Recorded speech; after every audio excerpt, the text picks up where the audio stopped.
गनीमत ना की कशाई। सदर आली वकार मेरे मुआज़िज़ उस्ताद कराम और मेरे हमवक्त साथियों, अस्सलाम वालेकुम। आज मुझे जिस मौजू पर नक्शशाई करने का मौका मिला है वो है यौम दिफा पाकिस्तान। 6 सितंबर 1965 जनाब वाला ये वो दिन था कि जब एक गीदड़ ने शेर के पिंजरे में हाथ डालने की नाकाम कोशिश की थी। जनाब वाला ये वो दिन था जब हमारे दुश्मन भारत ने पाकिस्तान की सरजमीन पर कब्जा करने की एक नाकाम कोशिश की थी। हमारा दुश्मन एक बात भूल बैठा था कि वो जिस मुल्क पर कब्जा करने के लिए जा रहा है उस मुल्क की धरती के जहाँ निसार की लहू बोलता है।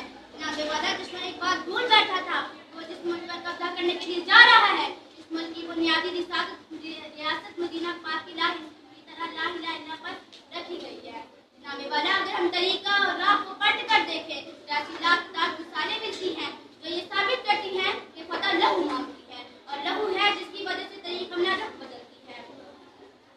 जनाब वाला जब करबला के मैदान में हजरत इमाम हसैन ने यजीद के आगे हम बगावत बुलंद किया और सर झुकाने से इनकार किया, कहा लहू बोलता है। जब वाली खान बाबर ने हक बोलने की बर्दाश्त में अपनी जान कुर्बान करने का नजर अंदेशा पेश किया तो इन्होंने ये साबित किया कि लहू बोलता है। जब 1965 की जंग में पाकिस्तानी फौज ने अपने सीनों पे बम बांध कर चौंडा के मुकाम पर टैंकों का कब्रिस्तान कायम किया तो इन्होंने ये साबित किया कि लहू बोलता है। जब पाकिस्तान के शहबाज एम आलम ने दुश्मन के 9 हथियारों को 1 मिनट में गिरा दिया तो इन्होंने ये साबित किया कि लहू बोलता है। जहाँ नहीं नवीद भी बोलता है और जहाँ नहीं नवीद भी सुनता है और जरूरत पड़ने पर बोलता भी है।